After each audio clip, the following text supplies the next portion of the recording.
Bom dia, boa tarde, boa noite, sejam bem-vindos a mais um vídeo aqui no canal.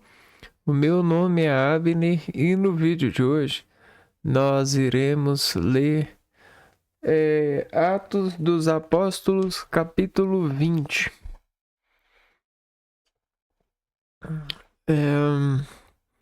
Na Macedônia e na Grécia.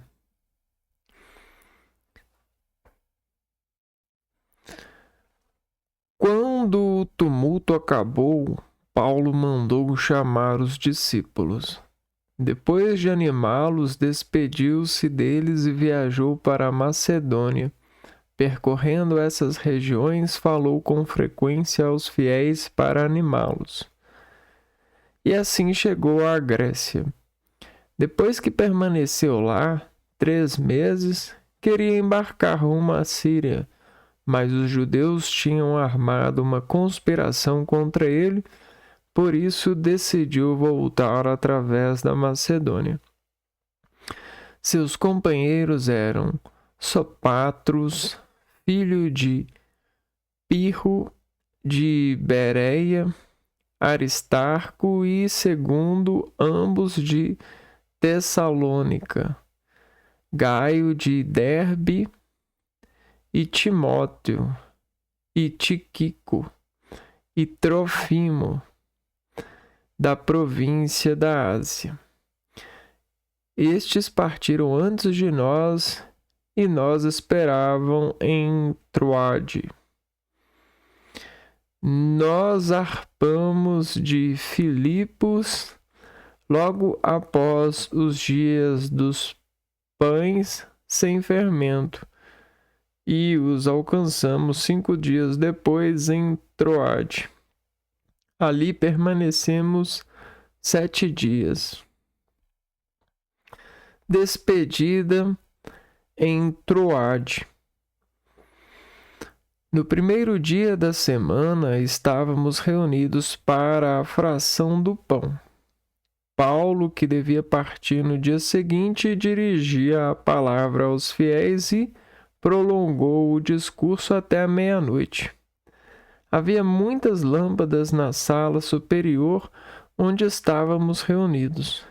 Um jovem chamado Eutico, sentado na beira da janela, acabou adormecendo durante o prolongado discurso de Paulo. Vencido finalmente pelo sono, caiu do 3º andar para baixo. Quando o levantaram, estava morto. Então Paulo desceu, inclinou-se sobre o jovem e, abraçando-o, disse: Não vos preocupeis, ele está vivo. Depois subiu novamente, partiu o pão, comeu e ficou falando até de madrugada, e assim despediu-se. Quanto ao jovem, levaram-no vivo e sentiram-se muito reconfortados. De Troade a Mileto. Nós, entretanto, viajamos à frente, embarcando no navio para Assos, onde iríamos recolher Paulo. Assim Paulo havia determinado, sendo que ele nos alcançaria por terra. Quando nos alcançou em Assos, nós o reconhecemos a bordo e prosseguimos para Mitilene. Daí zarpamos no dia seguinte e chegamos à altura de Quio. Um dia depois, aportamos em Samos, e depois de outro dia chegamos a Mileto. Paulo tinha decidido passar ao largo de Éfeso a fim de não perder tempo na Ásia. Tinha pressa de estar em Jerusalém, se possível, para o dia de Pentecostes. Discurso de despedida em Mileto. De Mileto, Paulo mandou o recado a Efeso para convocar os presbíteros daquela igreja. Quando eles chegaram, Paulo disse-lhes: Vós bem sabeis de que modo me comportei em relação a vós durante todo o tempo, desde o primeiro dia em que cheguei à Ásia. Servi ao Senhor com toda a humildade, com lágrimas e em meio a provações que sofri por causa das ciladas dos judeus. Nunca deixei de anunciar aquilo que pudesse ser de proveito para vós, nem de vos ensinar publicamente e de casa em casa. Insisti com judeus e gregos para que se convertessem e Deus e acreditassem em Jesus, nosso Senhor. E agora, prisioneiro do Espírito, vou para Jerusalém sem saber.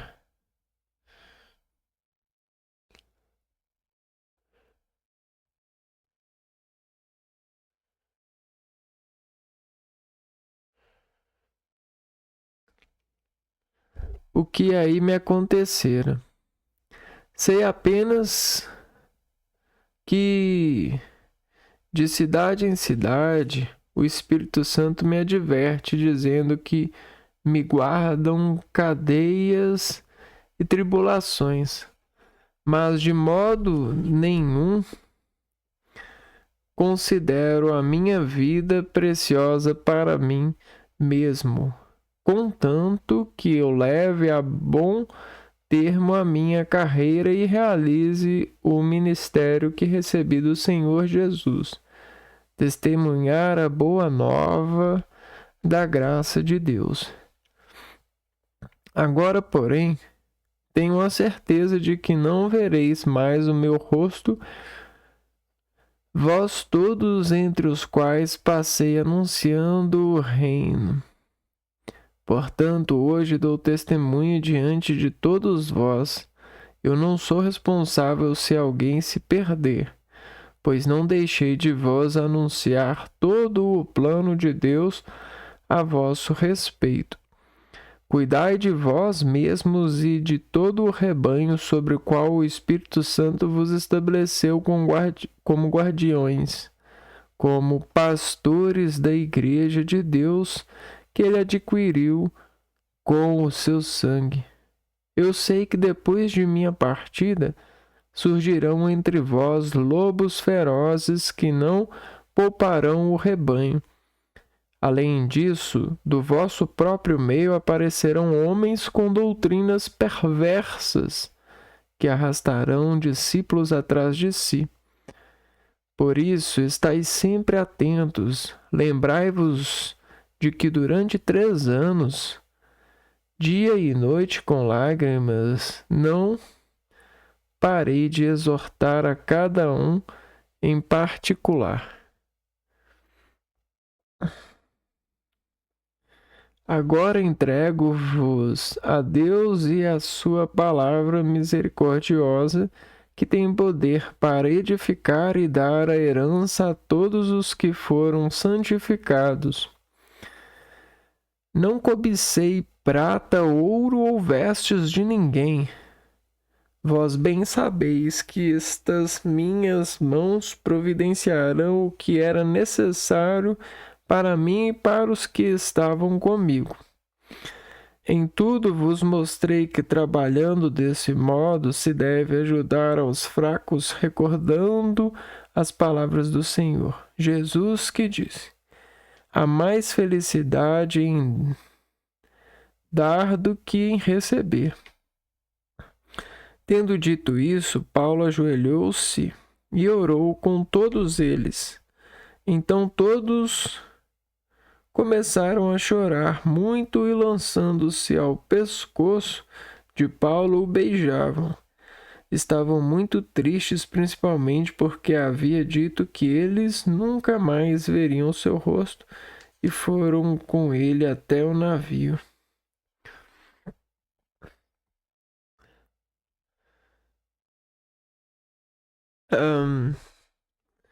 Então, de alguma forma, existe um calor uma eloquência de imaginar esse momento da passagem de Paulo, onde ele caminhava com seus discípulos de forma a erguê-los em unidade convicta, né?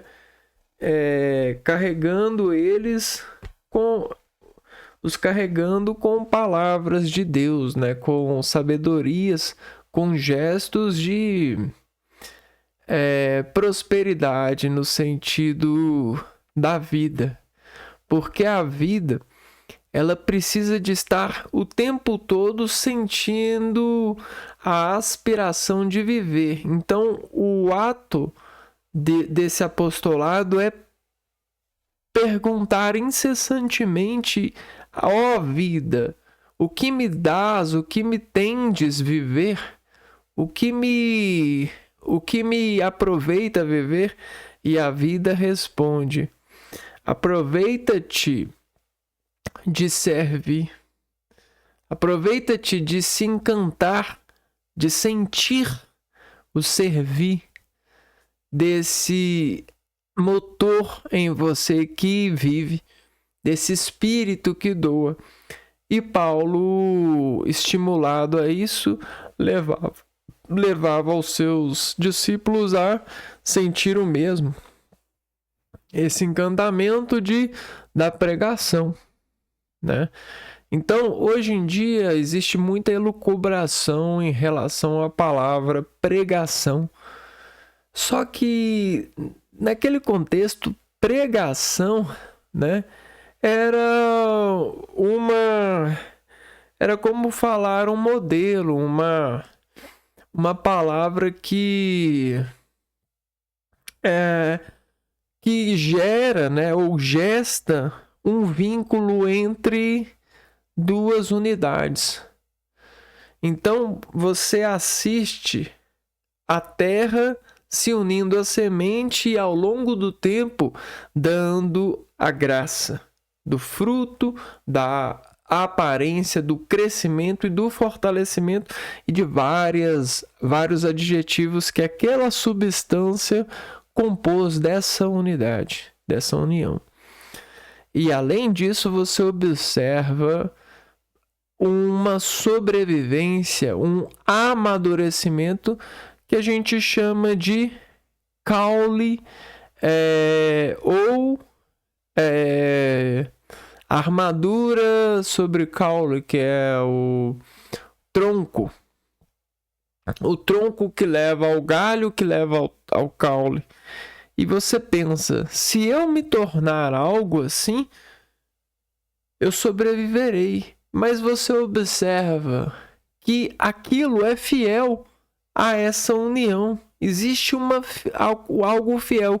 E se você impor sobre essa fidelidade, se você arrancar esse lado cristão, essa fidelidade a Deus, né? A união, a pregação, se você despregar a terra dessa semente, desse produto, você vai destruir toda aquela construção. Talvez aquela decomposição, daquela desassociação retorne ao Deus ao longo dos tempos e possa viver novamente. A gente acredita bem nisso. Mas, contudo, você observa toda essa vida em fertilidade, você até mesmo cuida dela na agronomia, vamos supor. E você pensa, cara, existe um resultado melhor quando eu entrego com amor, com dedicação, a receita que me foi herdada como um templo, a edificação sobre as modificações do clima a efeito de compor e cuidar dessa união entre essa semente, e entre essa semente e a terra, e essa pregação, porque ela se prega à medida que ela vai gerando as raízes, né? Ela vai chegando ao fundo, ela vai formando um tronco, e isso é a novidade,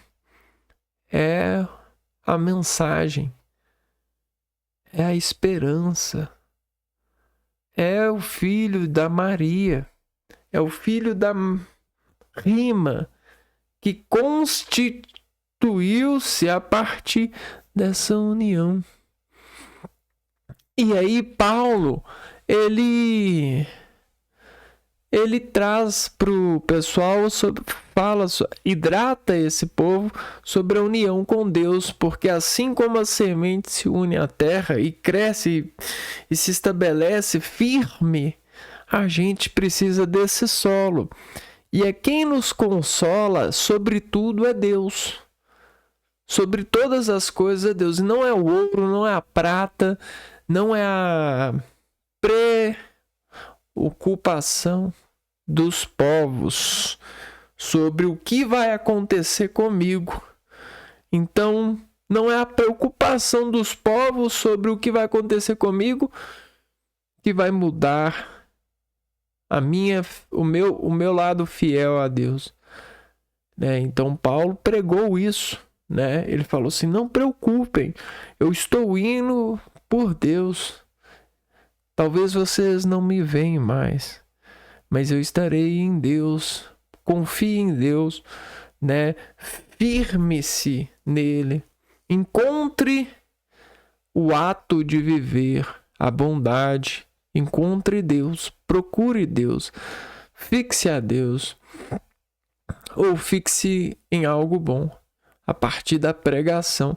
Então, a experiência, a herança dos povos é a pregação, é a oração, é a virtude de saber como compor harmonia para o corpo daquele que é Cristo em nós. Porque nós se formamos em Cristo na medida que nos convertemos a Ele, preocupados em fazer a vontade do Pai, seguindo as heranças que nos são dadas. E as heranças que nos são dadas não são propriamente dito os valores capitais, mas sim os valores acomodais, né? Ou seja, que a gente possa mudar o mundo a partir da nossa modulação de fiel sobre esse manto, sobre essa herança que instrumenta e nos dá vida nova a partir do cuidado que nos é proporcionado, né? Nos é declarado como propriedade, né? Nos entregam esse dever. É o nosso dever manter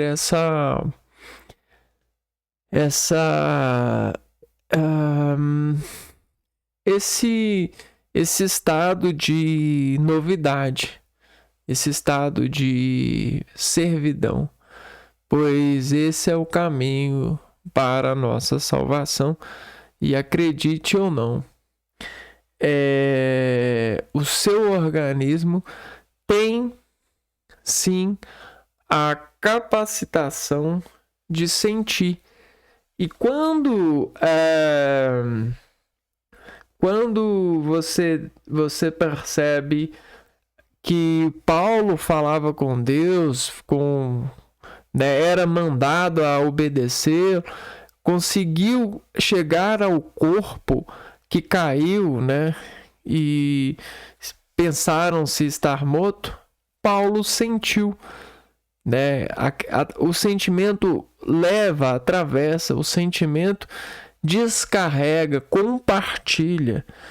E o melhor da vida é sentir, né? Então,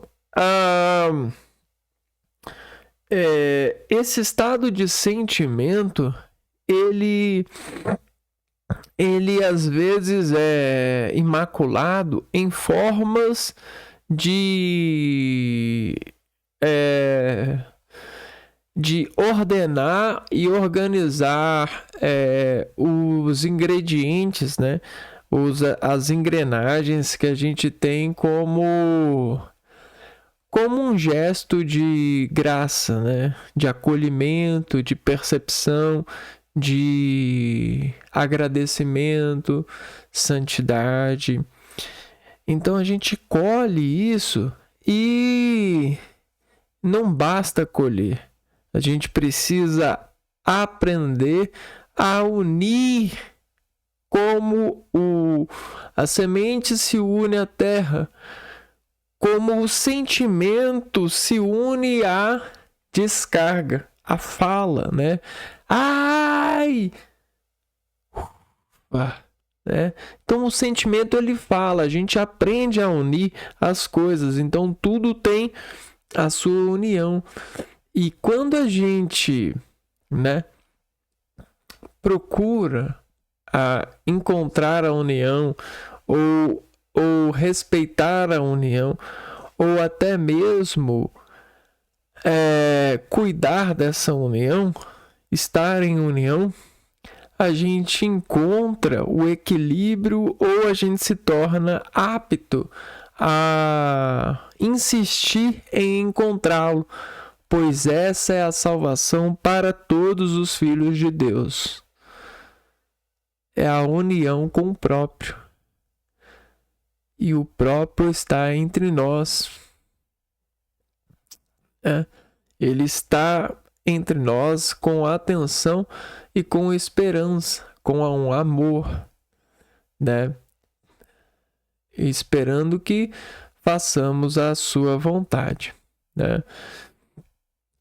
Então, que a gente possa ser, né, capaz de fazer essa vontade para que a gente não dificulte as pessoas de fazer também essa vontade, né? Pois nossa vida hoje não é só uma individualidade sobre um relacionamento com Deus. A gente tem obrigações e essas obrigações são sociais, e muitas das pessoas em sociedades estão entre paralelos, entre vidas, né? Estão sobre reflexões que não fazem parte da sua vida. Elas se desconectam da vida própria e procuram prazeres em vários ritos de consubstanciação, coexistência com a vida. O que faz com que as forças físicas vitais para ela, a aderência à sua realidade se perca e ela procure refúgio nessa fuga da realidade, fuga de si mesmo. E toda essa fuga bate nela, porque é o espírito tentando sair da carne. Só que o espírito ele foi feito para unir-se à carne.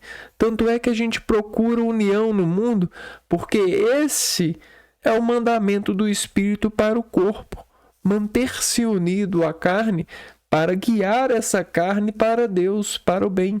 Então, quando a gente vê o espírito querendo sair do corpo, ele está batendo no corpo, deixa eu sair. Quer dizer que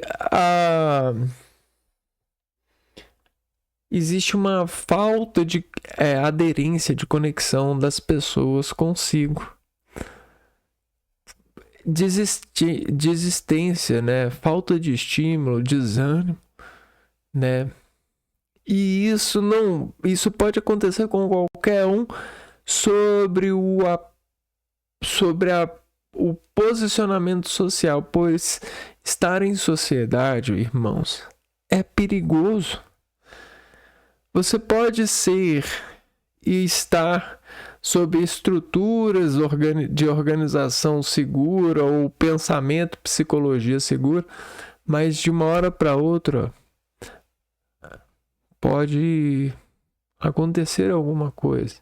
É perigoso. E muitas pessoas são pegas por várias coisas e muitas das vezes vão encontrar resultados ao longo do tempo.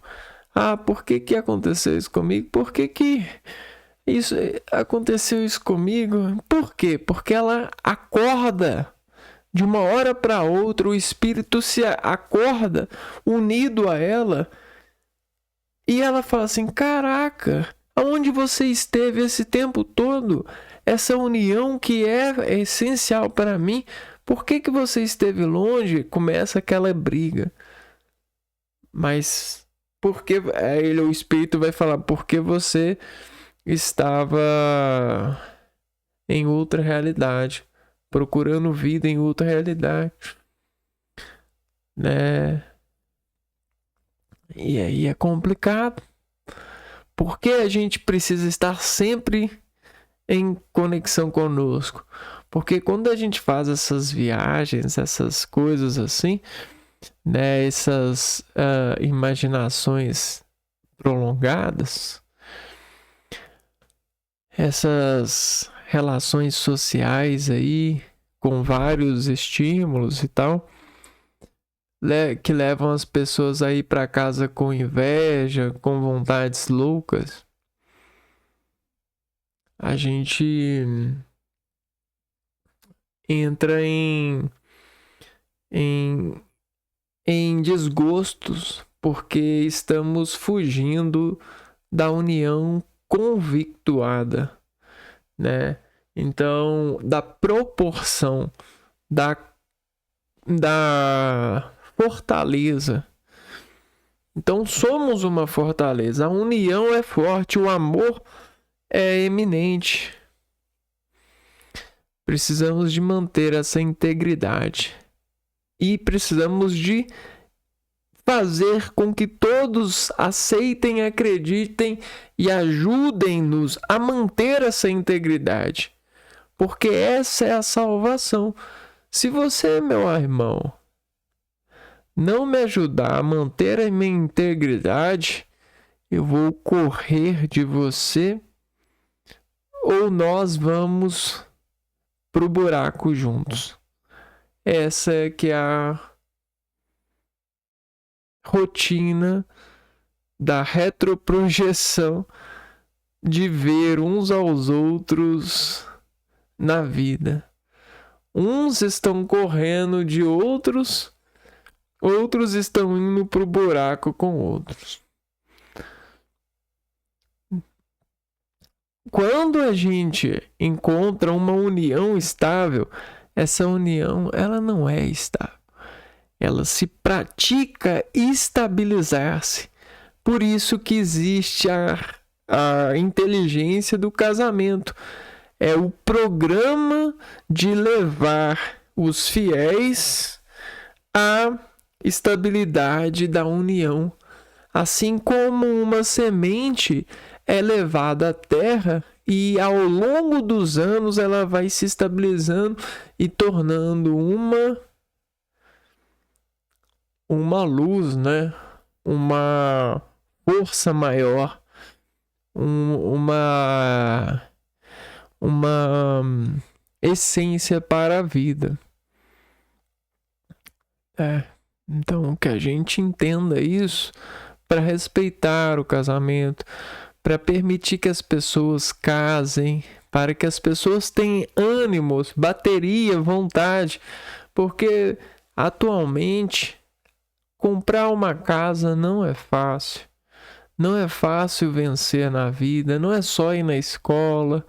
Essa inadequação capital tem feito muitas pessoas sofrerem em matemática de compasso, né? E essa falácia de acreditar em Deus e esperar é uma merda. Sinceramente falando, é como se a igreja estrupasse os fiéis, porque é uma merda. A gente não foi feito para viver na margem da esperança dessa poesia posicionada em meio a um capitalismo em qual a gente vive. Isso está estragando a nossa integridade. Isso está nos prejudicando, isso não está nos ajudando a viver em união com o Espírito. A igreja devia ter vergonha nisso. Anjos deviam se envergonhar nessa de que, de uma hora para outra, irmão, você vai conseguir, basta você ter fé, você vai conseguir comprar a sua casinha. Basta, não esquenta não, de uma hora para outra as coisas acontecem, vai acontecer, espera, você vai ver, aí a merda.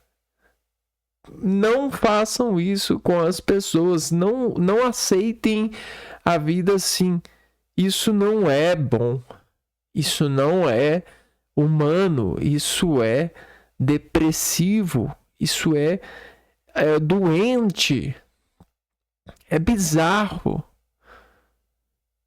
Aceitem que nós somos seres humanos e precisamos da integridade humana de receber valor, amor, para que a gente possa esperar, ter expectativa de poder comprar uma casa, com poder dar à vida uma integridade, uma moral, e unir-se com o outro.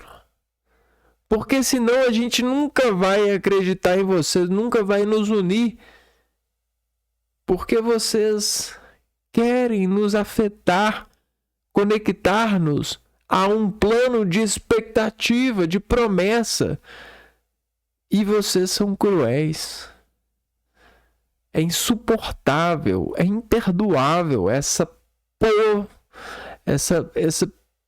posição de vocês de estarem para a vida. Poxa, um salário mínimo não compra casa. Para com isso. Um salário mínimo não é uma vida. Competir numa vida dessa não vale a pena. Isso tá mais para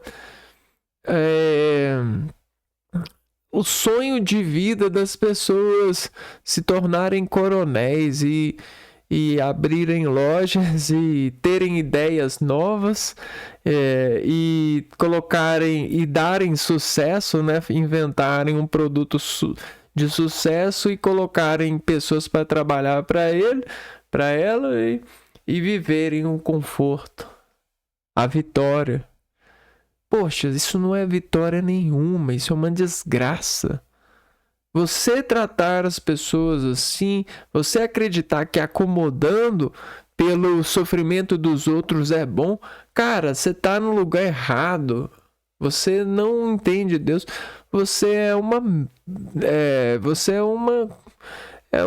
um terror para a vida. Você é uma praga para a vida. Sinceramente, vocês são uma praga para a vida. Vocês são totalmente desestimuláveis para a vida. Olhar para vocês é pensar, nossa, que nojo de viver, sabe? Que horrível. Nem dá medo, dá nojo, sabe? É uma praga, é uma coisa bizarra. É totalmente desfigurado do que é ser humano. Então, sinceramente, né? Toda essa orgia de lojistas e toda essa declaração de ter ciência de dados, de saber o que o ser humano precisa e conquistá-lo na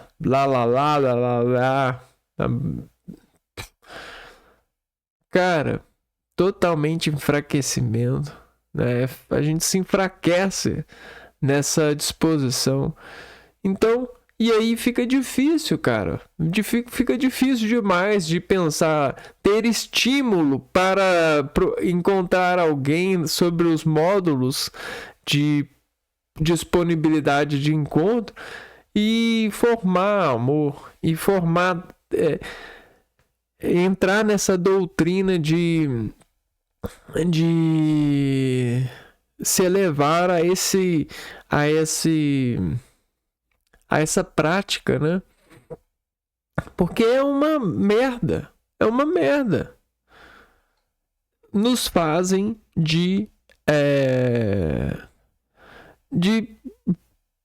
subestimados.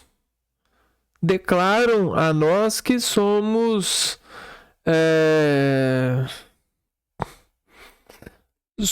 pessoas que não possuem sei lá, isso ou aquilo, não passaram por essa experiência e aquilo. E não é assim. Não é assim que dá para comportar.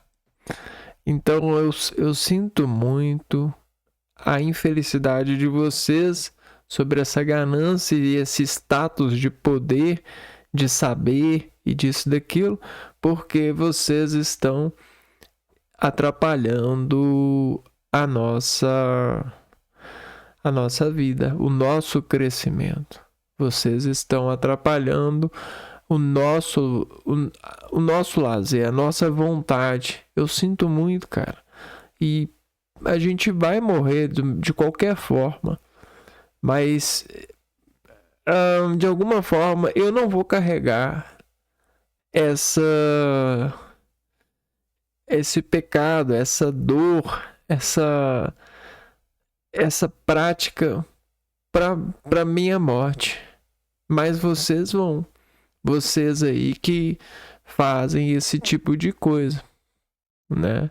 Vocês vão carregar isso. De alguma forma, isso vai...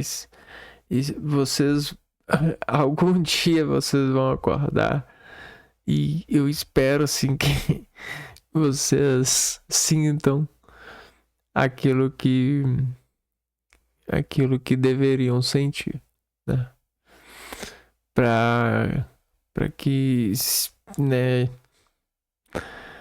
infelizmente precisa ser mudado isso, né? A gente não pode ficar acreditando que lojas possuem donos. A união de pessoas precisa de pessoas que valem mais.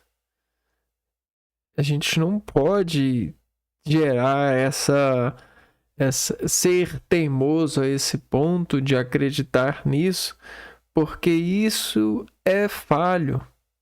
A gente é fluido bastante para decompor toda a associação em uma harmonia, em uma humanidade, em um equilíbrio, em uma igualdade, em algo que a gente chama de bom, de bem.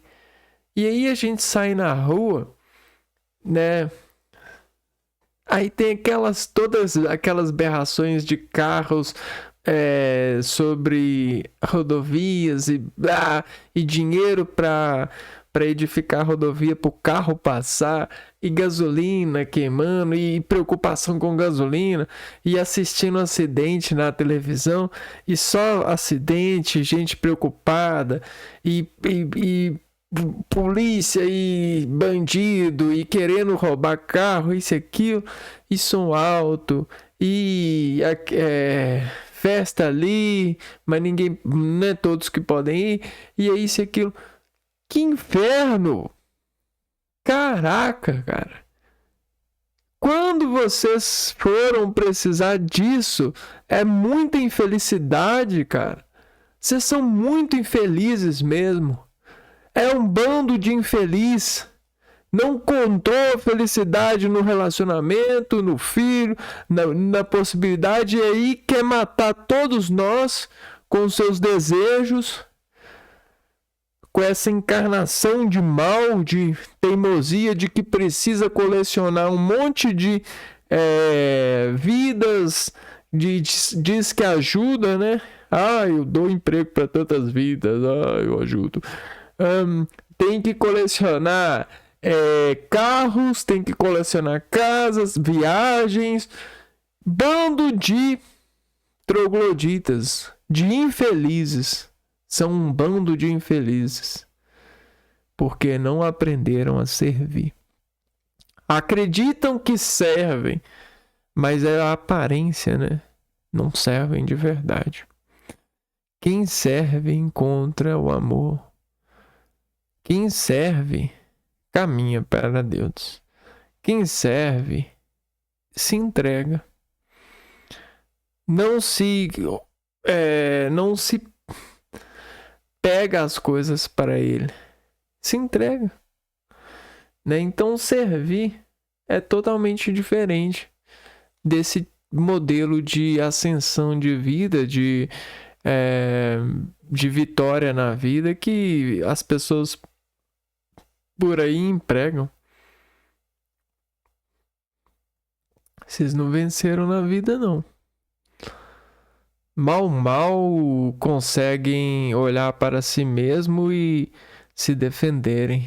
Porque no fundo de vocês existe um Deus, um Espírito Santo, que sabe de tudo que vocês fizeram, fazem e até mesmo se programam com disposição para fazer sobre nós, seus irmãos e suas irmãs, né? Então, sinceramente, eu espero muito que um dia vocês consigam ser mais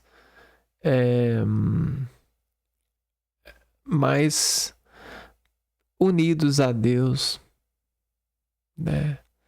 Mais unidos ao Pai. Eu espero muito que isso aconteça de verdade para vocês, para que vocês possam abandonar, né, tudo com amor, com vontade, para que vocês encontrem a paz em si mesmos, né, consigam abandonar esse modelo de vida de qual artificializam serem bem-sucedidos. A minha opinião é que não pode ser bem isso. Isso não pode ser. A vida não cabe isso, né? Isso uma hora vai encontrar sua queda. É só questão de tempo. Não dá pra viver nessa proclamação, não, né? Então, em algum momento as pessoas vão encontrarem a salvação e Jesus Cristo vai providenciar a palavra para que ela seja alcançada para todos, né? Que é a misericórdia, né? Um patrão, ela não pode fazer o que tem feito com os seus fiéis, né? Uma terra, ela não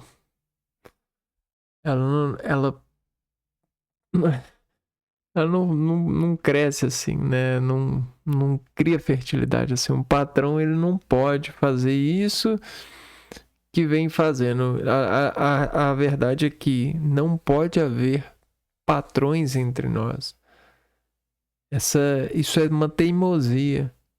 É como se a mãe não conseguisse dizer não para o filho, entendeu? Mas nós, unidos, né, conseguimos entender que não podemos. Não é uma questão de esperar a mãe ser forte o bastante para dizer não, filho. Não crie essa possibilidade de você encarnar esse ser em você, esse patrão, essa coisa, não, porque isso é se afastar de Deus. A mãe não conseguiu falar. E o filho, na teimosia, foi, fez e disse: eu sou patrão de vocês, eu comando essa empresa. Tchau, você está despedido. E eu não vou dar nada. Se quiser entrar na justiça, eu com meu R$ 1.000.000, com certeza entrarei com meu advogado enquanto você não tem nada. Vai ter que pedir ajuda pro governo, vai ter que se humilhar. Você, filho de Deus, depois vai ter que ler na Bíblia alguma coisa para poder converter essa humilhação nas cirurgias espirituais da vida aí. Então não espera, não faça isso com a gente, não vem falar com a gente para esperar, sua hora vai chegar, uma hora ou outra você vai conseguir isso. Cara, cala a boca, para com isso. Que tristeza. A gente deve conseguir pelo trabalho, não é pelo bem que a gente faz, não. O bem que a gente faz é porque é um mandamento. A gente deve conseguir porque é um dever. É moral, é necessário. O programa, ele manda conseguir. Eu preciso de conseguir isso para entender que eu tenho estabilidade para criar um vínculo, você entendeu? Eu não posso esperar de fazer o bem para ganhar isso, porque a igreja vai dar, porque isso e aquilo, porque o observatório vai gerar e... Cara, para com isso.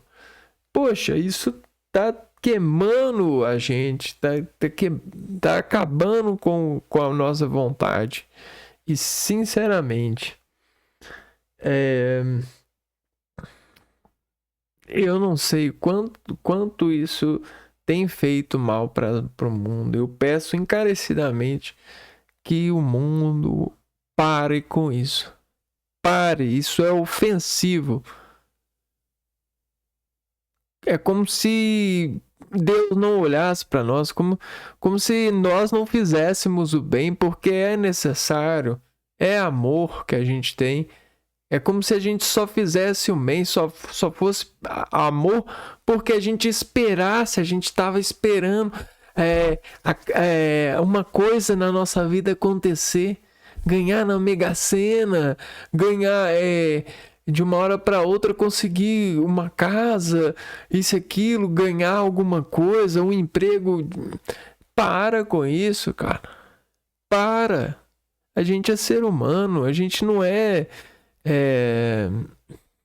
um computador de dados, não. Para com isso.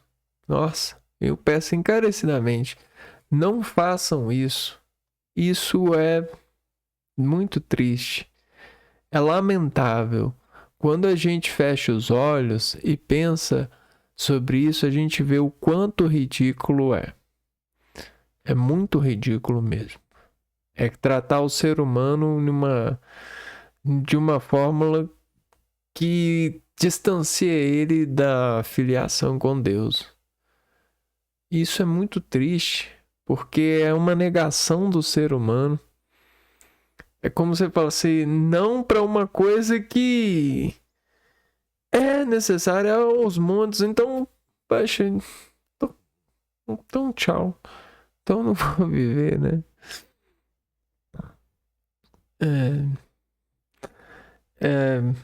Poxa, é muito triste essa nossa vida, essa nossa história. O comportamento das pessoas que se dizem bem-sucedidas. A união dos povos se tornou algo tão triste, né? Algo que deveria ser verdadeiramente ajudado, né? E não com o poder da oração e a esperança de anjos e santos. Não, é por necessidade, é por caminho, é por Nossa. Então, atrasos nisso não são opções para estudo, né? Não deve brincar com isso. Isso não é matéria de ser brincada, né? Quando a Constituição foi erguida lá atrás, quando os povos se uniram, povos que hoje não estão vivos, mas que deixaram como herança essa salvação, o modelo de levar todos a essa, a essa porta de salvação, a essa condição, não foi assim que eles escreveram e esperaram dos seus filhos e das suas filhas esse encaminhamento, essa justiça.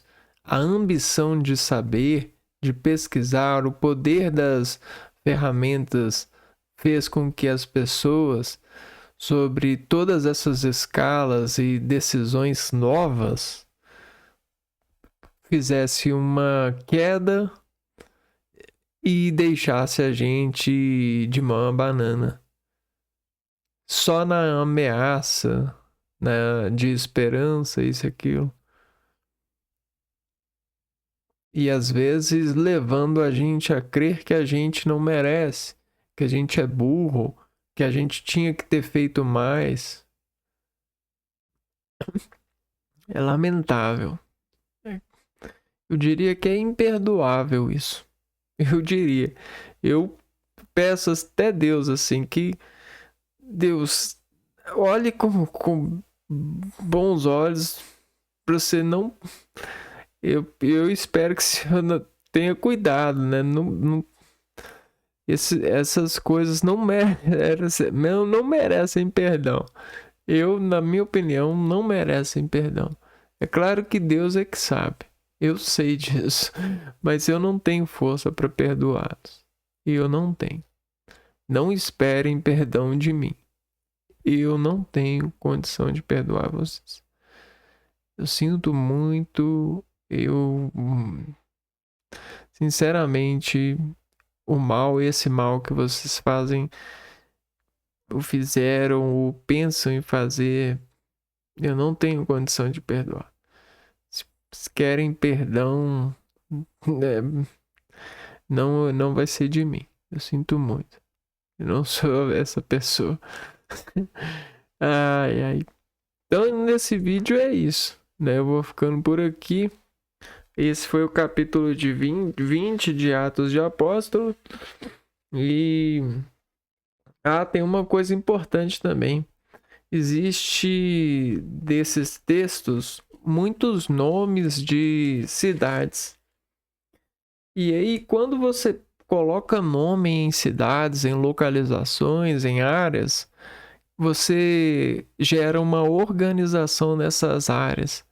Só que um nome, ele não é só uma formatação lírica para lembrar ou remediar a instalação, né, da organização que ali fez uma sociedade ou estimulou ser unidos aqueles povos. O nome, ele também representa para os seres uma forma de se conectar com aquele equilíbrio, aquela casa, né? Então, naquele instante, sobre aquele nome, eu entro naquela associação que nomeia-se aquele grupo de organização, aquela organização.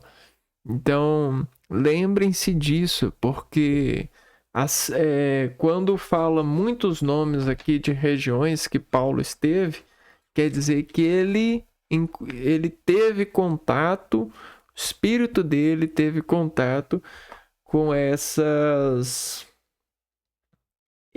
edificações líricas, mas que são levadas a sentidos, porque dentro daquela organização existe o sacrifício de todos os nomes possíveis, todas as coligações possíveis para se coligarem naquele arco nomear-se perante a todos, né? Então essa disposição de pensamento na hora de processar essas informações é importante, porque aí você considera com mais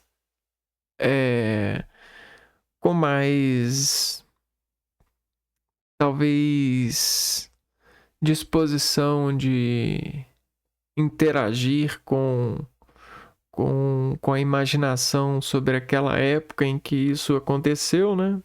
Ou que se espera que isso tenha acontecido, você consegue entrar com mais sentimento, né? E aí talvez encontrar coisas novas a serem entendidas, né? Bom, então é isso, eu vou ficando por aqui. A gente se vê no próximo vídeo. Um abraço para vocês e fui!